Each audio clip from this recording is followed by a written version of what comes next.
தன்னை இந்த நிலைமைக்கு ஆளாக்குனவன எப்படியாவது கண்டுபிடிச்சு கொண்டு வந்து இந்த ஊர் முன்னாடி நிப்பாட்டணும் அப்படின்னு அந்த ரிப்போர்ட்டரை தேடி ஹிமாச்சல் போற அந்த பொண்ணு ஊர் மக்கள் யாரும் இந்த பொண்ணுக்கு உதவி பண்ணக்கூடாதுன்னு சொன்னதுனால இந்த பொண்ணோட அத்தை மட்டும்தான் இவ கூட போவாங்க. இவங்க அத்தையோட ஃப்ரெண்டு ஒருத்தவங்க டெல்லியில இருக்கிறதுனால அவங்க கிட்ட போன் பண்ணி இந்த மாதிரி விஷயத்த சொல்லி ஹெல்ப் கேக்குறாங்க. இப்போ இவங்க 3 பேரும் சேர்ந்து ஜீப்லயே ஹிமாச்சல் போறாங்க அந்த ரிப்போர்ட்டரை தேடி. போற வழியில ஒரு சில இடத்துல ரோடெல்லாம் பிளாக் ஆயிருது. அதனால வழியில இருக்கக்கூடிய கிராமத்துல தங்கிட்டு போலாம் அப்படின்னு சொல்லி முடிவெடுத்து அங்கேயே தங்குறாங்க. ஊர்ல இருந்து கிளம்பி ஒரு வாரத்துக்கு மேல ஆனதுனால சீக்கிரம் அந்த ரிப்போர்ட்டரை கண்டுபிடிக்கணும்னு சொல்லிட்டு இருப்பாங்க. கிராமத்துல இந்த பொண்ணு லவ் பண்றவன் ஒரு இடத்துக்கு போகும்போது அங்க நிறைய பெண்களோட போட்டோ இருக்கிறத பாக்குறான்.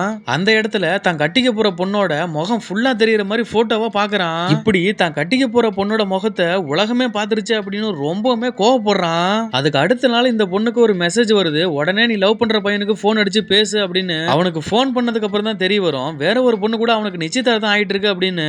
யாருக்காக நம்ம இவ்வளவு தூரம் வந்தோமோ அவனே நம்மளை ஏமாத்திட்டான் அப்படின்னு ரொம்பவுமே ஃபீல் பண்ணி அழுதுகிட்டு இருப்பா. அந்த நேரம் பார்த்து அங்க வந்து சில பேர் இவ்வளவு வலுக்கட்டாயமா அங்க இருந்து தூக்கிட்டு போயிடுறாங்க. சோ இதுக்கு அப்புறம் என்ன நடந்துச்சு அப்படிங்கறத அடுத்த வீடியோல பார்ப்போம். இந்த வீடியோ புரியலனா இதுக்கு முன்னாடி உள்ள வீடியோவை பார்த்துட்டு வந்து இந்த வீடியோ பாருங்க.